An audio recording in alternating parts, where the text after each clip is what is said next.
All right, good evening, everyone. Welcome to Somerville Public Schools Virtual Referendum Forum. My name is Jerry Labisco, Superintendent of Schools. I'll be your moderator tonight. And I want to thank everyone for joining us for this really important event. What Brian Boyce, our business administrator, and I have been doing over the last couple of months is trying to get out to as many places as we can and share all of the information that we possibly can about this referendum so people can make a decision that's best for their family regarding these important questions that we're going to propose to you tonight and talk about. What I'm going to do now is introduce our panelists, and I want to thank them for joining us to share their expertise on the referendum. As I mentioned already, we have Brian Boyce, Business Administrator. We have Bill Kimmick, President of the Board of Education. We will have Tim Davis, the Director of Athletics and Activities. We have Jerry Foley, the Principal of Somerville High School. Dan Chattone from FVHD Architects. We have Tony Solomini, our bond counsel. Rabiat Kampora, our financial advisor, and Richard Grip, our demographer. So I want to thank everyone for joining us for this very important event. So the way we're going to format this is very similar to the one that we did in person at the high school. And if you were there for us, we thank you for coming out again tonight, but we're going to have a 30-minute presentation from our panelists and then leaving plenty of time for questions after. Please type your questions into the Q&A function. They'll be directed to the appropriate panelists when the time comes. And, we'll get to as many questions as we possibly can, trying to end and respect everyone's time around 8:15 tonight. It's important to note that this session is being recorded so that this can be shared and viewed by those that were not able to watch tonight. As we've said since the beginning and tried to get out to everybody, there's a one-stop shop online that can be found at our website, somervilleschools.org/page/vote. And that is where you can go to find out anything you'd like to know about the referendum, but you can also direct your friends and neighbors to that place to find out that information as well. And at the end of the day, our goal has been and will continue to be to get all of the information out to everyone so that on March 11th, you can make the best possible decision for you and your family. So what we're going to do right now is turn things over to the president of our Board of Education, Bill Kimmick, who will tell us more about the Board of Education and how they decided and the process they went through with this referendum. Bill? Thanks, JR. And thanks, everybody, for letting me just take a few minutes of your time tonight. Really, what I want to talk about is just how the board arrived at the decision about the referendum, which is a lot of what you're going to be hearing tonight, but also the importance of the referendum vote. As a member of this community for over 25 years, I've had 3 children graduate to Somerville Public Schools. I know firsthand that we deeply value the schools within our community. We have a reputation for setting and maintaining high standards in academics and athletics and the performing arts, and all of those are just wonderful contributions that the schools make to our communities. New Jersey school districts often hold a bond referendum to access a specific type of state aid and to spread those project costs over time, much like a homeowner borrowing money to make updates on their home. So the Board of Education was careful to select projects that would benefit every student in the district. There is something that is within a referendum that takes place at every school. So every level of education within the community benefits from the referendum itself. And before the board moved forward with this referendum, it's really important to note as a community that the district hired a demographer who completed a study to analyze historic and projected enrollment for the Somerville Public Schools. And the board took that into account in terms of the planning and the decisions that the board made relative to the projects that are within each question of the referendum itself. So again, I'm here as a resource, but I want to thank JR for the opportunity to share that bit, and I'm going to turn it right over back to him. Thank you, Bill. Appreciate that important information. And you're absolutely right. We'll have the demographer share later in the presentation. That information can be found on the website as well. And I think it's important for everyone to access that if they have questions regarding it. And before we dive into the projects, one of the questions we've received throughout the campaign from the beginning is really in regards to Branchburg residents. Because of our send-receive relationship that we have between Branchburg and Somerville High School, only Somerville residents can vote in the March 11th referendum. I think that's an important point to emphasize for everyone. And in regards to the actual project and what it looks like, there's been a process, as Bill referred to. The board has deliberated over it and formed 2 questions for the public to consider. And I'm going to turn things over to George and Dan, our architects, to talk about what that looks like and what those projects entail. George, Dan, thank you. Thank you. All right, so here's question 1, referendum. It's important to note that the projects that we're talking about in this one, when you see the $7.2 million in state aid, these are for eligible projects from the Department of Education that we're getting money for. And that money only comes from a successfully passed referendum. So that $7.2 million in state aid is for the projects that you see on the screen here that are eligible for state aid. And the Board of Education, we have structured 2 questions. So the first ballot question that you'll see has projects at every school and affects every age group and runs the full width of projects here. So you'll take a look and you'll see at the high school, we're going to renovate 5 science labs, and they're original to the 1970s building. And a few slides later, you'll see some of the typical conditions of what those labs currently look like. So at the high school, the science labs, 5 of them, including their preparation rooms. We have a renovation of the auditorium. That's a full state-of-the-art renovation that's going to encompass finishes, lighting, obviously the seating, and all of the sound and acoustic treatments that go with that. Here's an example of what a new auditorium would look like, for instance. So that's full auditorium renovation to bring up those spaces to the performances that Somerville is currently already offering in their theater program and performing arts program. At the middle school, we're looking at a security vestibule and also ADA access that's currently limited at the middle school. You have a security vestibule at your high school currently, where you would prevent someone or a visitor from going into the building if you need to drop something off. We would be doing that at the middle school to make a similar situation, encompass a little small addition, an ADA lift that would bring you up to that first floor that's elevated right now. We have some partial and limited roof placements at the middle school, and we also have some HVAC for air conditioning and heating enhancements at your auditorium and your gymnasium. And again, projects that are eligible for state aid. And then Vanderveer, we're looking at a new security vestibule, again, similar situation, preventing visitors or people coming into the building from going into the actual building, into the hallways to get to the main office. We'd make a security checkpoint first. We're looking at renovating the multi-purpose room. And again, you'll see a slide later about the current condition of that. There it is.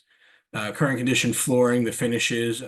This is an important space for your elementary school. Every student has lunch in this space across so everyone in the school uses this space, and as well as the community looking to update this space as well.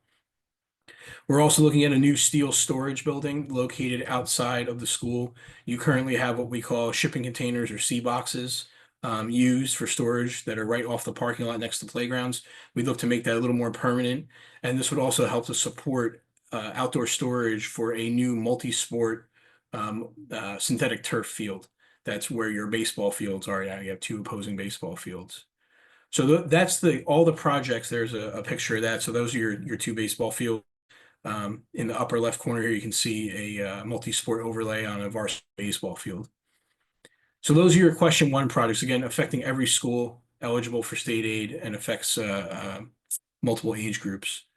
Question 2 is now limited to just the high school, and it's 1 project, which is about a 24,000 square foot gymnasium facility. And this would be located on the site, if you're looking at the high school north, next to the gym between Turf Field 1 along Davenport and the ramp that goes to the gymnasium now. We'd look to have seating for over what you have in your current gymnasium right now. We'd house a full court basketball facility, new athletic training, team locker rooms, concession stand, Hall of Fame area, and a larger weight room than you have now. And this is something that could be accessed outside of school hours, during the day or during the night. Here's an example of a new gymnasium facility. That orange outline you see there is the outline of the building next to the current synthetic turf field, and where you see the ramp coming out from the bottom of your screen there, coming across the street near the actual gymnasium. For athletic programs in your school this big, this second gymnasium is something that's very useful and offers a lot of amenities to serve not just obviously athletics, but serve a larger purpose to the community, to the academic programs at the high school. And you can see the layout here of what we're looking at. So you have a very large gymnasium, Again, seating for around, we're looking at about 700 students. Public bathroom access, separate, that could be used outside of the whole facility. So again, having access to those kind of facilities, having access to a trainer out on those fields that you're using, remote access is great. Larger team rooms for access for your athletic and sports teams, and again, a larger weight room facility than you have now to accommodate all of your athletics, with a new Hall of Fame in the center of this here.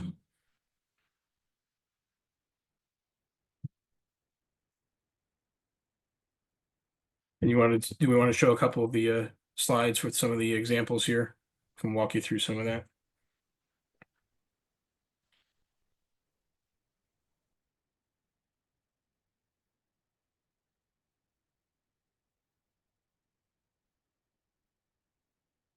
Thank you. So we took a look at an example facility in the multi-purpose room. This is the typical condition of your science labs at your high school on the third floor. So again, original to the 1970s area of the building. You can see the condition of the casework. You want to go to the next slide? So again, this is what you're currently looking at for preparation and for broken facilities, in the science labs. Definitely in need of renovation to bring up the academic standard of what you're offering with the number of rooms you're offering.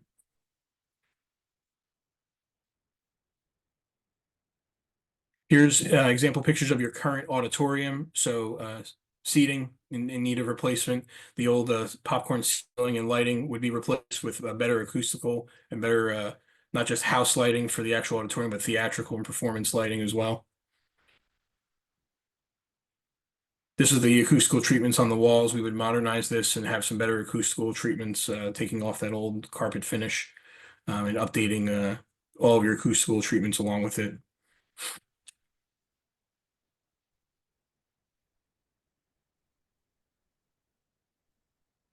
So here's an example of those shipping containers that are currently on site that are being used right now for storage. To the right side of your screen here is an example of a completed building that we would look to do the same sort of thing with metal building, high shelving, and get everything off the ground in a much more permanent and sightly picture for athletic storage and site storage.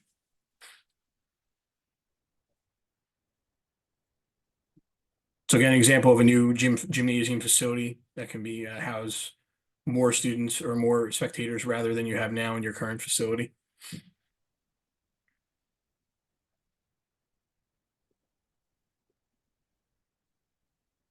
All right, thank you, Dan. Appreciate you going over the different projects and showing the current state of some of our facilities and what would be proposed. What I'd like to do is if we could back up to that science lab current pictures that we have there. I'd like to hear from our principal, and we're really lucky to have him here tonight. Appreciate Mr. Foley for joining us. He's going to talk about those labs and then follow up that with a little conversation about the auditorium. So I'd like to turn things over to Jerry. Thank you. Thank you, JR, and good evening, everyone. I really appreciate the opportunity to participate in this forum tonight.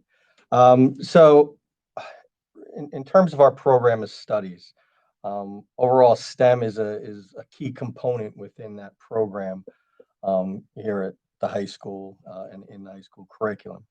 And the district wants to, and we want to provide students with spaces that inspire that collaboration. We want to provide them with our kids with quality learning environments to help them prepare for their futures and their post-secondary endeavors. And the 5 science labs on the 3rd floor currently are from the 1970s, as Dan was talking about.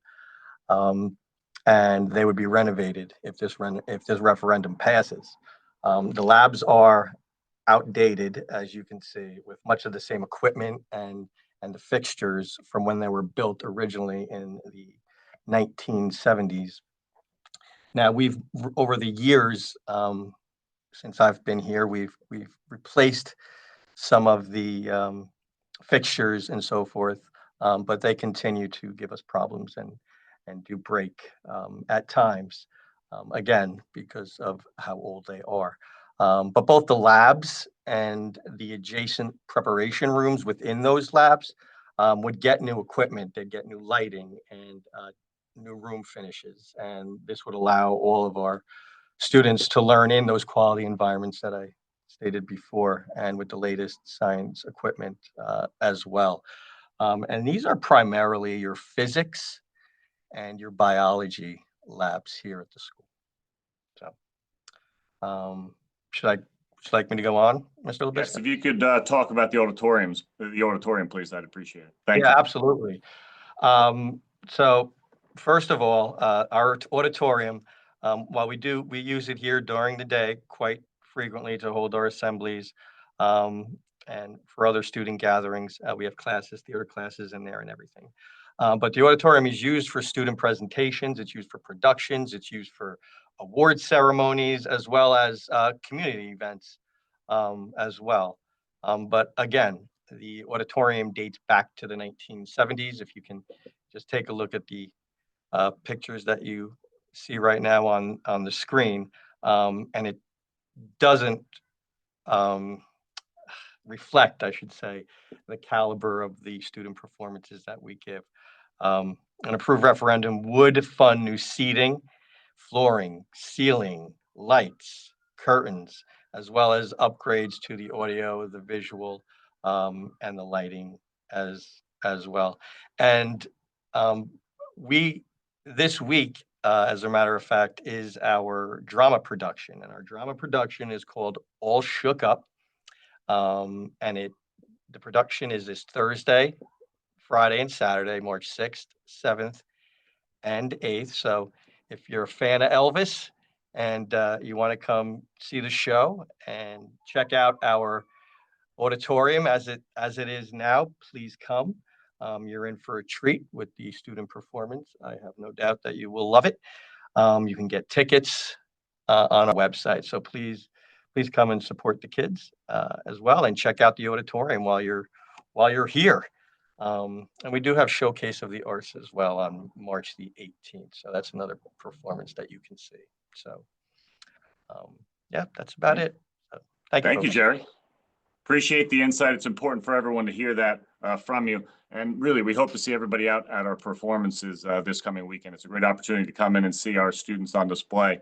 Really, our arts and music programs are second to none, and our kids deserve top-notch facilities that are being proposed in this plan. With that said, what I'd like to do now is get some really important information to you. We've received this question in a variety of ways in our in-person, presentations, but also through email. When people are asking questions, it a lot of times ends up with this part of it, and that's why we're happy to have Richard here to explain his demographic study. So if we could please pull up that slide for Richard and have him talk about the study he completed. Thank you. Richard? Thank you. So our firm performed a demographic study for Somerville back in July of 2024, and we projected an enrollment for a 5-year period, which included this current year that you're in, 24-25 through 28-29. We only go out 5 years because the state of New Jersey Department of Ed will not allow more than 5 because accuracy starts to decline in the future. And we did 2 sets of projections. One we refer to as baseline, and one we refer to as adjusted for housing growth. So the baseline projections do not take into account the new housing that's proposed both in Branchburg and Somerville. So in case those developments do not come online when we think they will, or that developers run out of funding, that would be the baseline projections. Adjusted for housing growth would take into account all the different developments coming in and the way we expect them to come online, and it would more or less be a worst case scenario. So in terms of the who's giving the biggest housing impact, it's really primarily from Branchburg. Because when we looked at the student yields of the type of units that are being constructed in Somerville in the last 5 or 6 years, they're really low, which means that there's not many kids, at least public school kids, that are coming out of those units. Branchburg has a higher proportion of affordable housing units compared to Somerville, which are market rate, and that's driving up the number that's expected from Branchburg, which would impact their K-8 counts, and down the line would impact you at the high school level.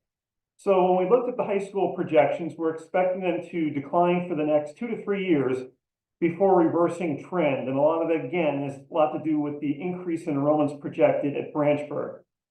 So in the 28-29 year, which was the last year of the projection period, in the baseline projections, we're looking at 1,015 students, which would be 23 students lower than the current number. And in the adjusted projections, again, that's the worst case scenario, you're looking at about 1,131, which would be a gain of 93 students. But just to put that into perspective, in the last 10 years, the high school enrollment has ranged from 1038 to 1166. So even if using the worst case scenario of 1131, if all the housing came online, the projections would still be within the historical range of the high school from the last 10 years.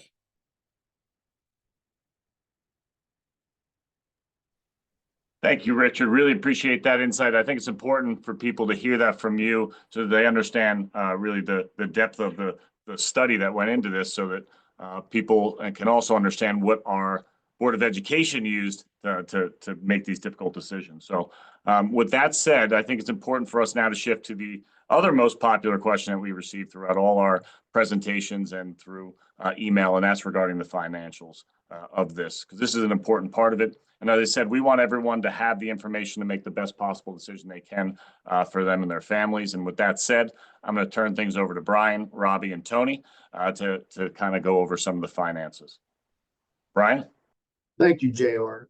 Yeah, so when we're talking about question one, we've already talked about the fact that that question alone is 23.2 million, but we do have 7.1 million in state aid that's going to be used to offset that 23 million.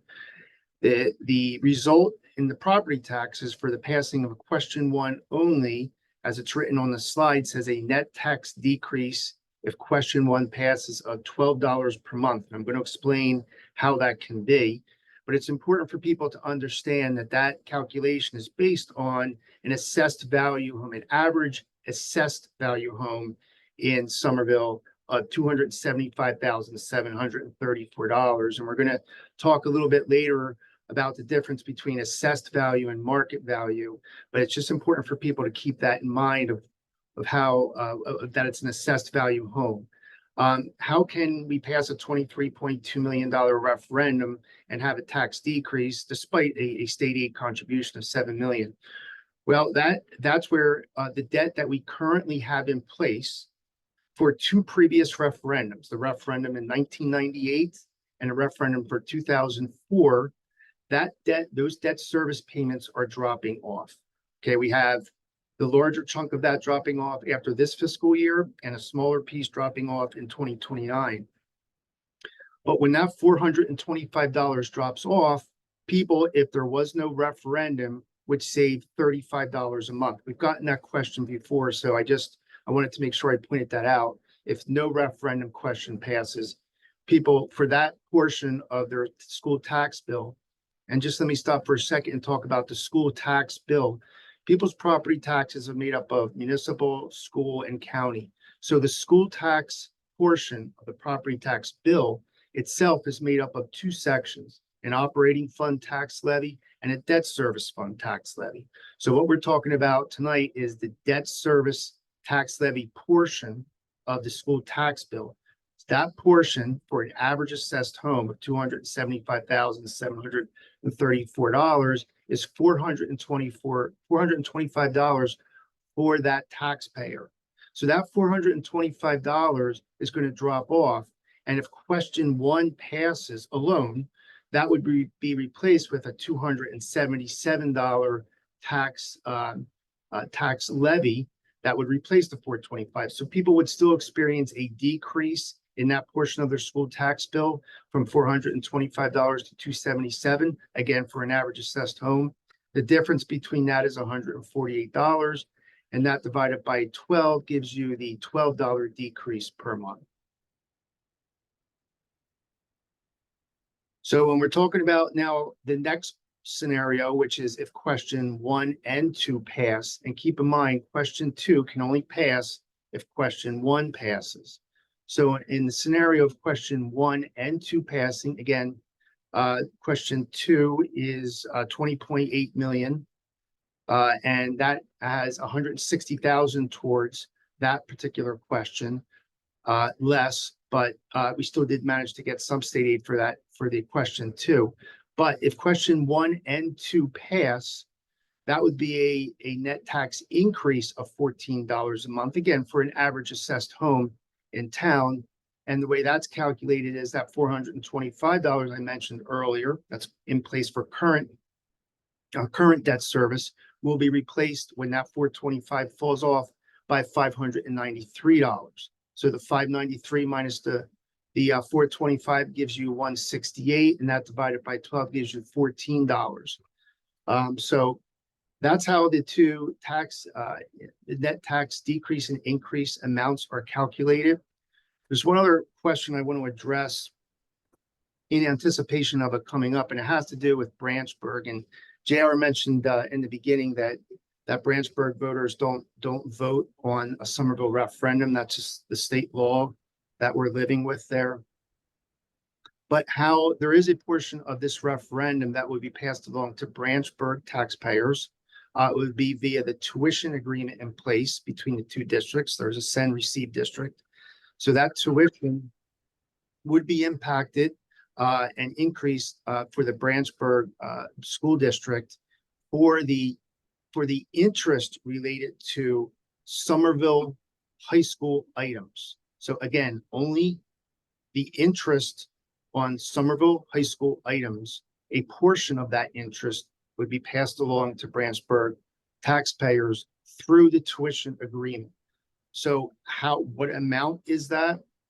Well, on average, because that amount is calculated in part based on the amount of interest, and we don't know what the bonds are going to sell for yet. We also don't know what the split between Somerville and Branchburg high school students are right now, nor do we, well, we know it now, but we won't know it over the course of the 20 years or 22 years.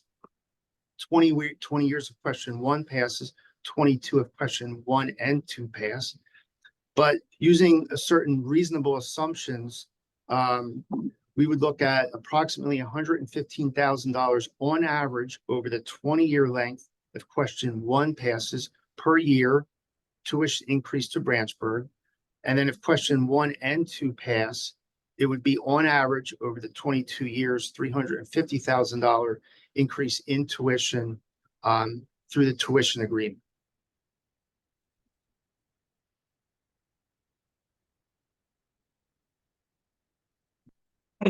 I'm Robbie Akampor. I'm the district's financial advisor, and I've been asked to just speak for a few minutes about the difference between market value and assessed value.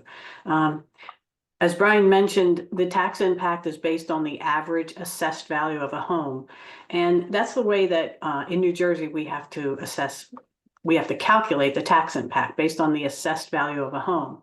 So the average for Somerville is $275,734.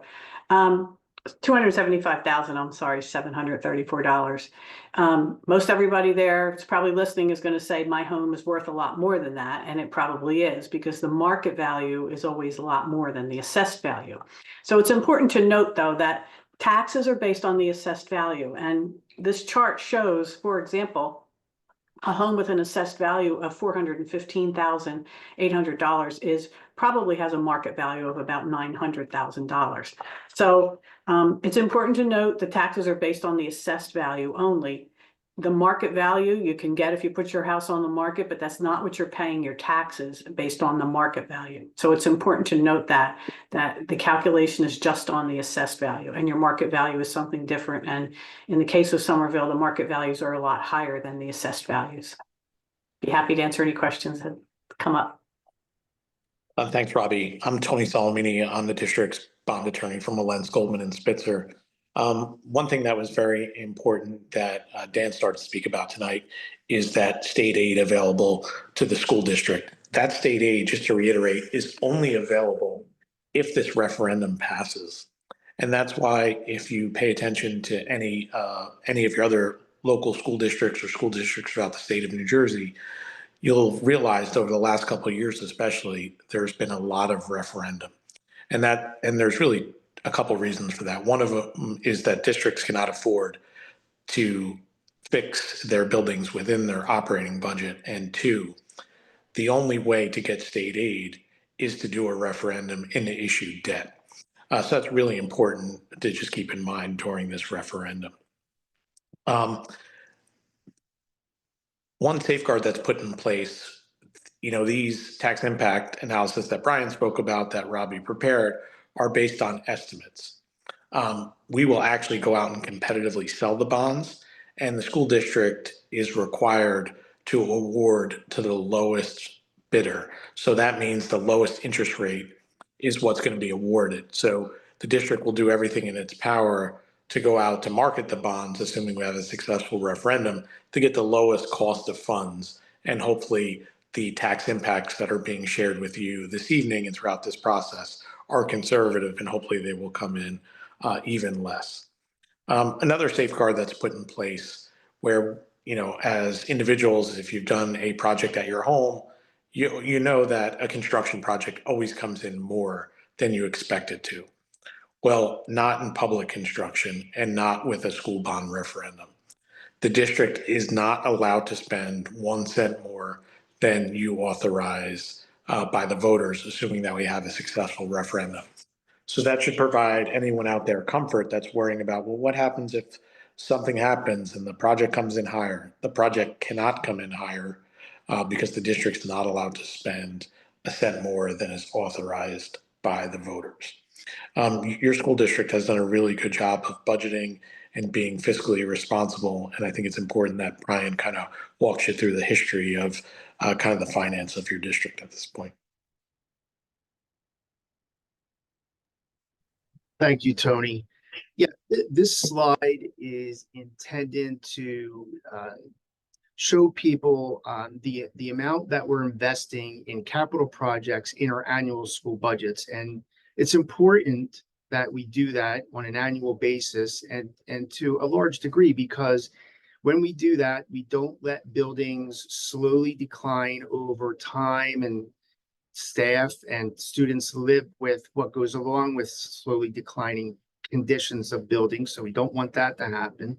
But also because if we can keep up with capital projects during each year, it pushes off referendums. And for us, when we can invest in capital projects on an annual basis, and for this slide, we just talked about the last 5 years. So for the past 5 years, we've had almost $25 million of capital projects in those 5 years of annual school budgets. And we did manage to receive $6.8 million in grants to offset that $24.9 million also. So when grant programs open up by the state, we take full advantage of those. And I can also speak to this pace of spending, has been going on for 20 years. And we find it very important to do that. The Board of Education has been supportive and encouraged us to do that. And that way, when we do that, we push off referendums. We haven't had a referendum in 20 years. And if not for investing like this on an annual basis, we would have seen a referendum earlier. We would have seen referendums in higher amounts. So it's just important to show people that this is going on at the same time and part of the larger plan to keep up to date with our capital projects here.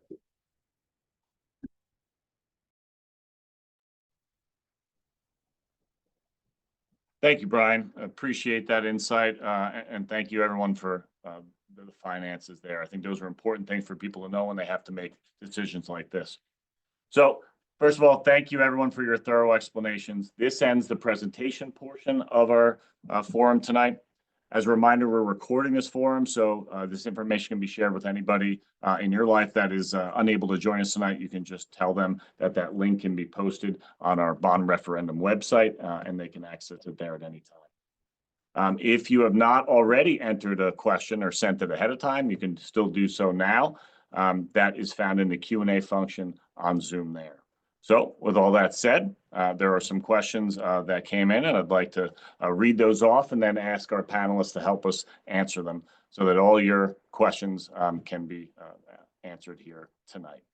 So with that said, Brian, the first question I'd like you to tackle for us, and it's how much on average will the taxpayers save if we vote no on questions 1 and 2? Right, so no on question 1, 2. So if you remember when I spoke, an average assessed home taxpayer pays $425 for the debt service portion of their tax bill. So that would fall off. So if you take that amount and divide it by 12, you get approximately $35 that they would see fall off of their school tax bill for the debt service portion. Thank you, Brian. The next question is about the timeline of the projects, and we've received this a few times. So Dan, I'd like you to help us out on this one. What timeline can we expect to see these new facilities completed and put into service? Sure, thanks, JR. For timeline, we're looking at something around a 3-year process. So conservatively, we're looking at something like September of 2028. There's a couple of things to keep in mind with that. There's regulatory agencies that we're required to submit to that take time, which is why we're planning that into that 3-year time frame. Another thing is after a successful referendum passes, there's going to be a design period where we do all of that actual design work, bidding, and then start the construction within those regulatory approvals. And then the other part of that to consider is we're going to work with the district to phase the projects for construction to be, and I say this lightly, to be as least disruptive as we can. First and foremost, you have to operate as a school district while this is going on, and we're going to be sensitive to that and phase those projects between questions 1 and 2 over those 3-year periods. So I think conservatively, September of 2028, and with all things considered. Thank you, Dan. Appreciate that.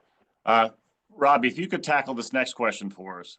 There's a question about bonds. So what is the length of the bonds? Sure. We've projected that the repayment will be over 20 years if just question 1 passes. And the way that we decide what the repayment is on the useful life of the improvement. So if question 1 and 2 pass, it'll be a 22-year bond because question 2 has that new building and it can extend the useful life. And if I might, I just wanted to kind of put an asterisk next to what Brian said about the tax decrease if both are no. That kind of goes into 2 pieces, right, Brian? We talked about it's one piece drops next year and it's about $268 next year. The last piece doesn't drop until 2029. So that whole $423 or $25 that Brian mentioned goes over 2 phases. So it's not just next year's 2 phases, phase 1 and phase 2 at the end of 29. Thank you, Robbie. Next question is probably best handled by Tony and George, maybe Dan chiming in. With the current tariffs in place, what is the contingency plan if prices rise? Is there a priority order for the items in question 1? And is there a possibility that individual projects will have to be cut in order to, if others prove to be more expensive than anticipated? Yeah, that's a great question. Tony, I don't mind. I can start off. I'm sure you'll have some things. But we've been following this tariff situation for a little while now. And so there's a lot of uncertainty around it, right? We don't really know how long tariffs are going to last and how long this is going to go on for. I don't think we're going to see immediate impact because in construction, there's always lead time and there's materials and things like that. But if it goes on, yeah, we get a lot of important construction materials, lumber and steel from other countries and components that go into things like, HVAC equipment and so forth. Yeah, I do think there'll be an effect, which I don't think any of us can predict right now. But I will say this, in the projects, we do have contingency built in. There is money in the projects in addition to a reasonable allowance for escalation of costs to take place over the duration of the intended timeline of the project. However, if we do exceed the available funds, and as Tony mentioned earlier, we can't exceed the amount of the dollars authorized by the taxpayers in the referendum. We're not permitted to do that. Then we will have to make some decisions about projects that may potentially have to be scaled back or eliminated if there's no funds available. And that decision, hopefully, we'll never have to make. But if we do, it will be carefully considered. Tony, you have anything else to add? No, I think you did a great job, George, of explaining it. And I think that probably the only thing I would add is too, George and Dan's firm is very active in school construction throughout New Jersey. So they're going to be right on top of any impacts on school construction through all the projects that are involved with the state. And additionally, when they go out to bid projects, they could potentially bid projects with alternatives in them, with different different materials, different scopes of projects. So there are other kind of avenues to kind of address that. Yeah, So, there's different approaches we can take. We do talk to manufacturers, representatives and contractors all the time. So we do have a pretty good finger on the pulse of that. And, we're going to be proactive in that area rather than reactive. Thank you. Thank you, gentlemen. I have another question for you. If Somerville's referendum passes, will Somerville have a project labor agreement in place? So, again, I can take that one. Tony will probably want to add on. So a project labor agreement is a method of delivering a project that utilizes strictly union labor. And you are permitted to do that in New Jersey on public projects that exceed, I think it's $5 million, right, Tony? So, so the board does have the option available to do a PLA if they choose to. Under normal conditions, and when I say normal, I mean non-PLA conditions, we still have to award the contract to the lowest qualified bidder. Now, qualified means they're pre-qualified by the state. They have to pay prevailing wage anyway, and the state monitors the payments of prevailing wage. Believe me, they do.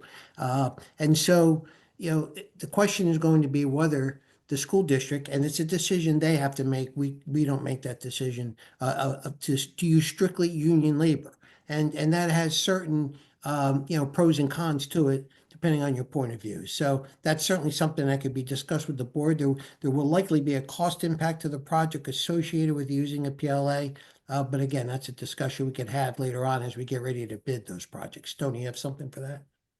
I think what's important for the public to understand too is the way a school project is done is a little different than we would do a project in our own house.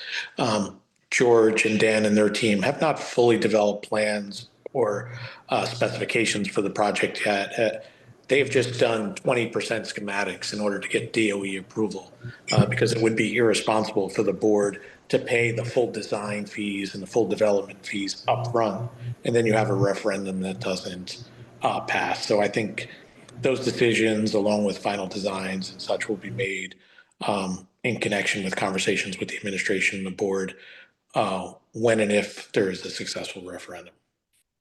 Yeah, I want to reiterate that contractors in public works projects in New Jersey are required to be pre-qualified by the Department of Treasury, DPMC, Division of Property Management and Construction. So those contractors are pre-qualified, and they're pre-qualified to work for in certain trades and also at certain levels of contract amounts. So smaller contractors are only allowed to bid up to a certain contract value. Larger contractors, of course, many times are union contractors anyway, can bid those larger projects. They have that higher pre-qualification level. Anyway, thank you. Thank you, gentlemen. Appreciate that insight. My next question is for our athletic director, Tim Davis. How will a new athletic building benefit student athletes? And how does this connect to the academic success of Somerville students? Evening. So when I think about another gym, I mean, it's twofold. So the academic part of things are going to expand when we think about the phys ed programs expanding, allowing more kids to do different programs that we don't currently offer. On top of that, if we think about the ability to have a place to commit our testing while not inhibiting some of our different programs that sometimes have to be shelved in certain moments during the school year. When I think probably one of the most important things when it comes to our ability to have a second gym is to get these kids home earlier than what they normally are, right? So currently in the winter, our kids practice until about 8:30 p.m. They have games. We just finished a game, a state game that started at 6 p.m. So a lot of our kids aren't getting home till 9, 10 o'clock at night. Having a second gym gives us the opportunity to start things a little bit earlier and also have them split, have girls in one gym, the boys in one gym. We could have wrestling going on. We can have all these different athletic events going on at the same time. Again, giving our kids the ability to get home at a reasonable hour get to their studies, dinner with their family. Because again, they get up in the morning at 5:45, 6 o'clock in the morning to get on the bus to get to school. Also, it allows us to increase the ability for our community, right? Get people into our gyms in the evenings rather than waiting until 8:30 or 9 o'clock or going to some of the other schools that we have within our district. I think about tonight's game, we had, I think 440 people came to the game, right? If we have two gyms, that gives us the ability to have something going on in the other gym while we have our games going on, which again increases the participation within our programs. Off of that, I think about the academic piece, and it also allows us to give another region for color guard, for band, for our instrument ensembles and things like that to practice and not have them. Again, they're going tonight till 9 o'clock. So I think the biggest thing is again the time that we'll be able to save in two different facilities. Thank you, Tim. I appreciate that. You know what I'm going to do is there's a couple other questions that I think you can help us out with that I'd like to Sure. dive into right now. And it has to do with that partnership with the community. So in any of these planned projects, are there strategies discussed to generate revenue? And how will the community be allowed to use the athletic complex and the auditorium? And will there be a cost? And will Somerville residents get precedent to reserve? So let me just tackle that real quick, and then I'll turn things over to Tim because he does a lot of that scheduling for us. But there is a board policy, 7510, that does take all that into account. And there are priority groups given to the use of the facilities, whether we're talking about the gym or the auditorium. Group 1 has the highest priority, and that's Somerville School District sponsored organizations. But then after that becomes Somerville and Branchburg organizations, and so on and so forth. And whether you're a profit or nonprofit also factors into that. So that is delineated by the Board of Education with this policy so that priority is given to our community organizations, especially those that are nonprofit in nature. With that said, if Tim could help us out and talk about some of those scheduling problems he's had over the years and the increased access that would be available to our groups if these projects went through. Yeah, when I look at it, especially so when I start with the Somerville residents and the Somerville rec programs, a lot of times we have to put them in times that only fit into a short period. So, they're only getting 2, maybe 3 times a week, late at night. So you have third graders in there until 8:30 at night. You have them in early Saturday morning sometimes. Sometimes we have to get them in some of our schools on a Sunday. All right, because across the board, right, when we think about our district, we have 3 gyms. All right, so we have color guard going to Vanderveer. We have our middle school programs going on at the main gym down at the middle school, and obviously, what I said before, we have our high school teams pretty much here till 8:30 at night in the winter, and also in the spring. So it gives us. I see the structure, and what really occurs is if you don't have space for kids to participate, they ultimately give it up. Right? If they can't get to a Diamond Nation or they can't get to these other facilities that cost a lot of money, right? They kind of get pushed out and they get squeezed out because there's not enough time, right? There's not enough participation at the lower levels and the lower grades. And also that decreases a lot of the volunteers that we would normally have because they'll go to different communities, right? And do that and volunteer in these youth groups and different organizations, right? From basketball to wrestling to baseball, softball, right? Volleyball, which is one of the sports that I think we could add for girls here. And so having a second gym, we can really open it up at 6 o'clock at night. Have 2 gyms open at 6 o'clock at night. I mean, you think about the numbers, the sheer numbers, fall, spring, and winter that we can have kids in our gym. Also, if we think about the other facility, if we think about the fields over at Vanderveer, right? A lot of times we have our rec soccer going over there, and if it rains, they don't get on the field. They don't have access, and so it gives them the other spot to be involved. Right. We send our middle school teams to Carroll Pager. We send our softball teams down to Branchburg. And so having a different facility, another facility, really, I think, opens up total space for our communities, specifically Somerville, which has been squeezed because we just don't have the space or logistical place to put them. So. That's great, Tim. I appreciate that. And with that said, to piggyback that question, spectators, if there's multiple things going on at once, how would we handle that?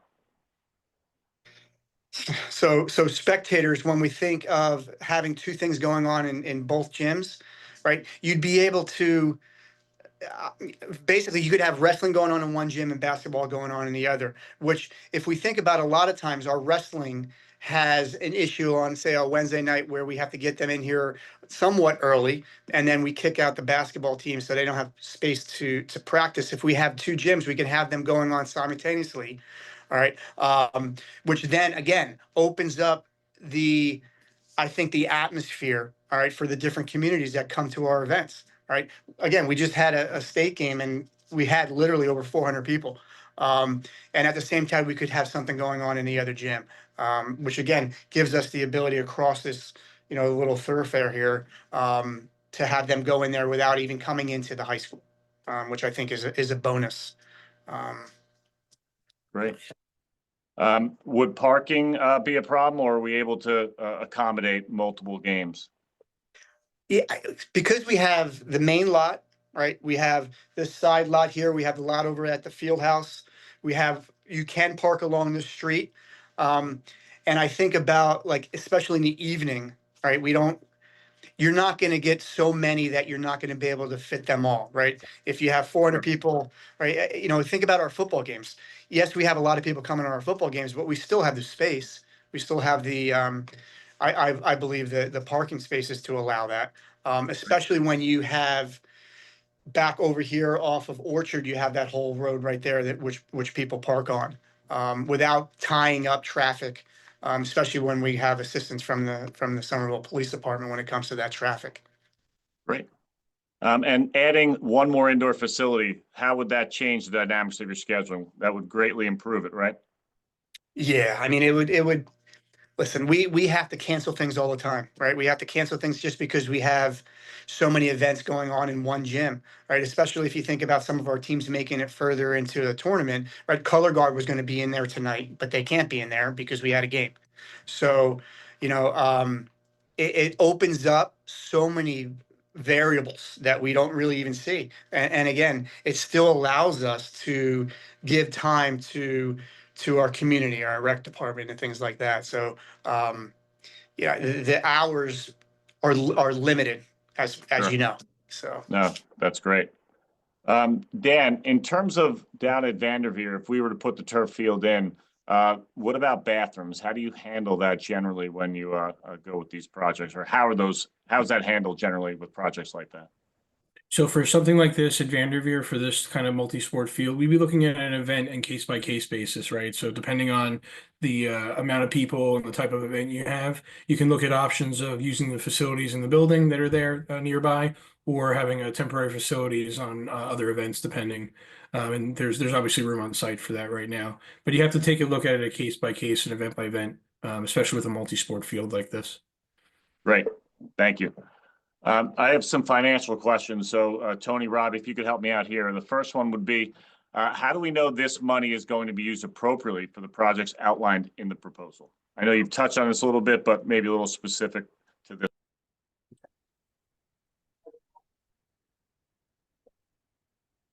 I guess if maybe to take a step back to talk about the process again, the board approved the architect to submit specific project applications. Those project applications have descriptions in them and have been approved by the Department of Education. You guys then, as the voters, will then approve the borrowing of funds to fund those projects. And then George, Dan, and their team will have to prepare plans and specifications that have to be finally approved by the Department of Education for those projects. And then the Board of Education will have to approve the actual payments of funds associated for those projects. So there's several safeguards along the way. And you, as the public, are also, everything has to happen at a public meeting. All the contracts will be bid and awarded at a public meeting. All the vouchers will be authorized for payment at a public meeting. So it's a transparent process right from the beginning to make sure that the funds are appropriately used for the projects authorized. Great, thank you. Here's another question either you or Robbie could help me out with, and that's, are there any concerns that if the referendum does not pass, state debt service will no longer be available in the future? In other words, is this a last chance for that $7.3 million? Tony, you can start on that one. Sure. Do you want me to start or? Yeah. Oh, sorry. So this aid is being awarded under a statute that was from 2000. From 2000 to 2011, they fully funded this debt service aid. And then from 2011 until today, they funded this aid at 85%. Right now, you have approval letters that have been submitted to the DOE and approved for this aid. Who knows if the money in the future will get approved, if this fails and projects would need to be resubmitted and approved. I don't know what the future would hold, but as of now, you have the approval letters from the state, and the state has had a good funding record of funding this debt service since 2000 for these projects.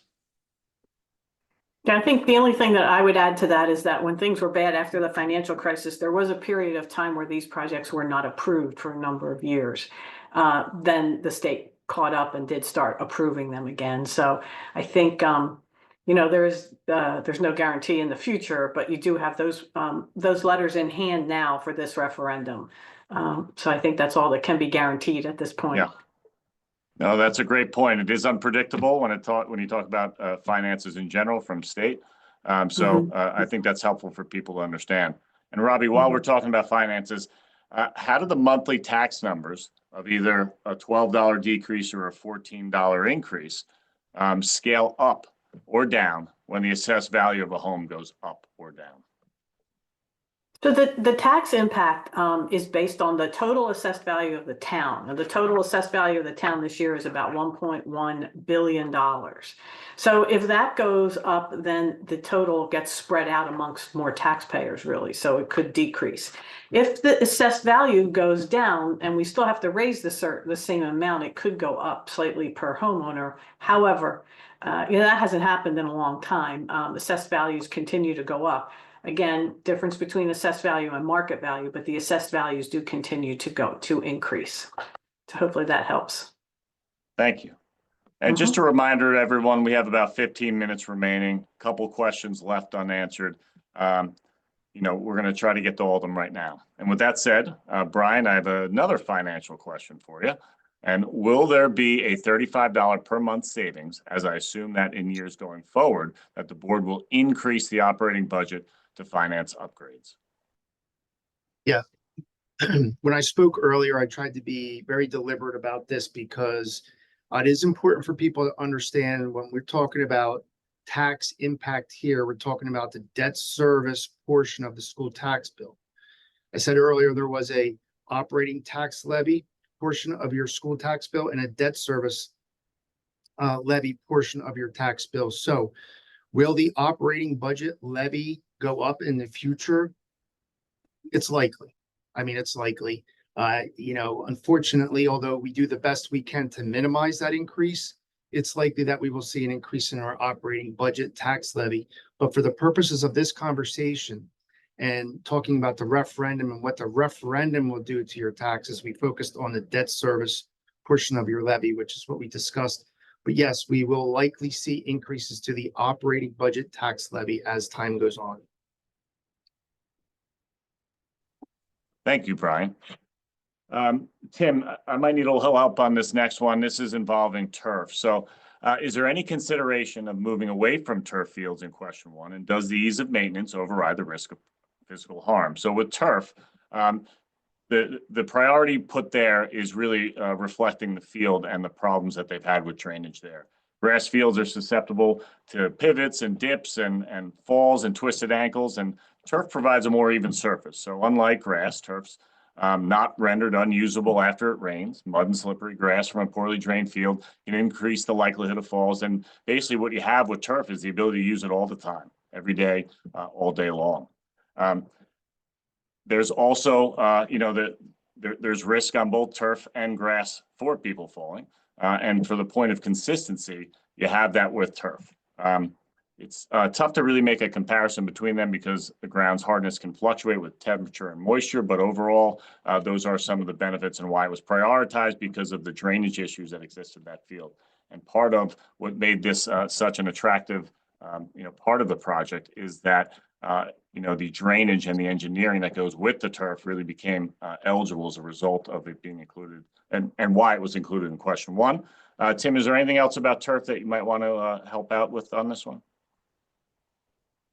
Yeah, I mean, I see, especially since we have the turf fields here at the high school. I've noticed over the last 6-7 years that, the surface plays definitely better than the grass and dirt here in the Northeast, right? I'm from out west, and it's a little bit different right here, when it comes to especially some of our dirt fields at Vanderveer, for example. You never really get a true playing surface because of the way the undulation occurs there, right? It's always wet. It always has kind of some of the seepage that goes on, and the grass is not as full as it should be. So when I think about our turf fields here, we run all the time on these things, right? So we have practices till 4 o'clock. We'll have games, and from 4 to 6. We'll have football games from 7 to 10. We'll have things on Saturdays. We'll have things on Sunday that the community uses. And I don't see the same issues with again the footing. With the process of playing on our turf fields or any turf field. The grass, again, like what I would say is especially in the Northeast, it just can't be kept up. It just can't.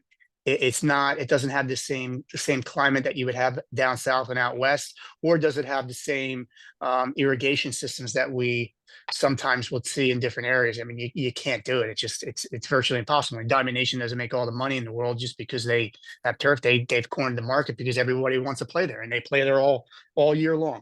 And so when I think about adding another field, which would be a multi-purpose field, yes, it's going to help our high school teams. Yes, it'll help our middle school teams, but it will also help a lot of our community that then has to send their kids to different places, which is cost inhibitive. I think it makes it difficult for a lot of families to justify it.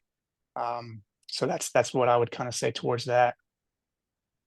Appreciate it, Tim. That's very helpful. The next question, Brian, maybe you can help me out with: can Liquid Church invest in the high school auditorium since they use it? Absolutely. I don't see any reason why Liquid Church or any outside group cannot volunteer to help us pay for existing improvements or more improvements, whether it be in the auditorium or any other part of our facilities. Great. Thank you.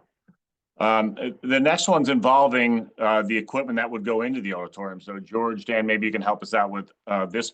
And this is more about the process, but this will help people understand what will happen and the care that will be given to these, the equipment that goes there. But anyway, will AV professionals be consulted in the design of the auditorium to ensure that the space is appropriately outfitted for productions like musicals, concerts, etc.?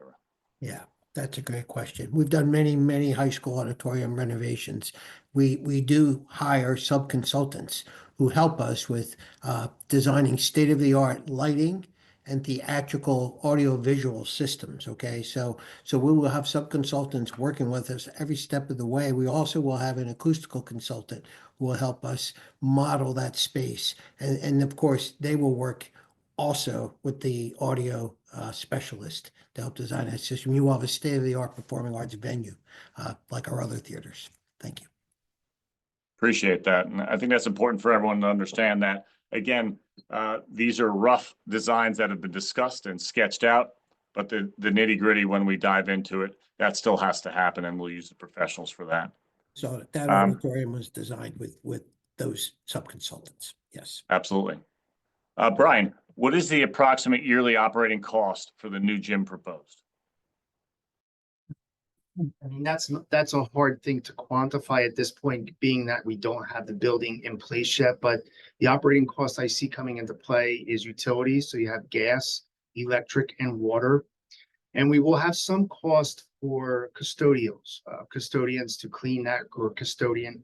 I don't imagine we need a full custodian to clean a gym every night, but a partial person or custodian to help make sure that that space stays clean. Those are the operating costs that we will incur. The exact amount will be something that we're going to sort out when it comes into place. But obviously, just like any space in our school district buildings, we're doing everything we can to hold down non-academic costs, quite frankly. So we will do our best to minimize the operating costs, but there are some that we're not going to be able to avoid. Thank you, Brian. Dan, George, another question about the multi-sport turf field. Is there any off-gassing issues regarding the material to be used? I'll take that. So the answer to the question is, there are different types of fields, okay? And there are different types of infill materials, and they all have certain characteristics associated with them.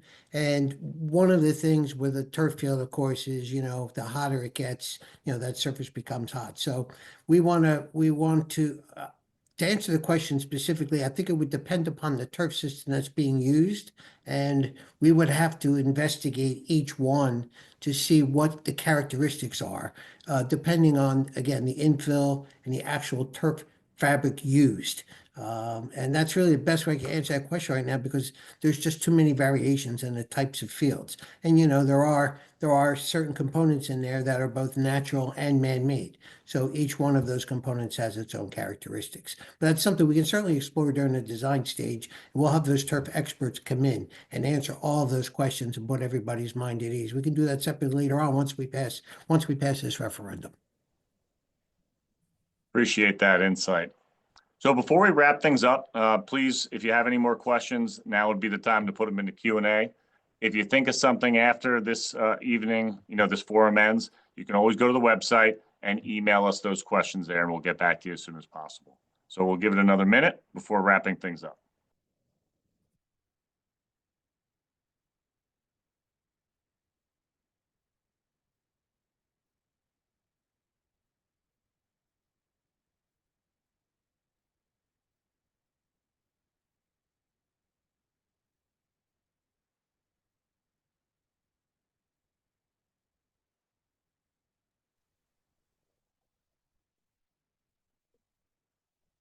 So seeing that there are no other questions, we're going to end for the evening. Again, feel free to email us at any time.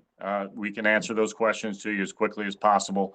I want to thank the Somerville community for joining us tonight, learning about this bond referendum. As we've said through the whole process, the most important thing we can do is get you the information so that you can make the best decision for you and your family. So with that said, the most important thing is that you go out and vote on March 11th. Polls will be open from 6 a.m. to 8 p.m. at the high school and Vanderveer. You can vote at either location. You can vote by mail ballots, also must be postmarked by that day. Every vote matters in this election, so please get out and vote. We appreciate the time. We appreciate the questions. Thank you so much for joining us, and have a great evening.